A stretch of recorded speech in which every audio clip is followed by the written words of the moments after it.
Kommunalpolitik handler jo først og fremmest om at løse opgaver tæt på og for borgerne. Jeg tror, at de færreste er opmærksomme på, at kommunerne faktisk forvalter størstedelen af den offentlige økonomi.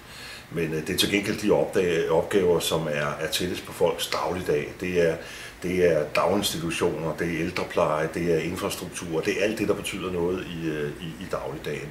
Så på den måde kan man sige, er kommunalpolitik jo meget, meget tættere på folks hverdag end det landspolitiske.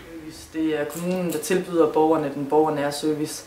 Og dermed er det også kommunerne, der individuelt bestemmer, hvilken service de vil prioritere i hvilken grad.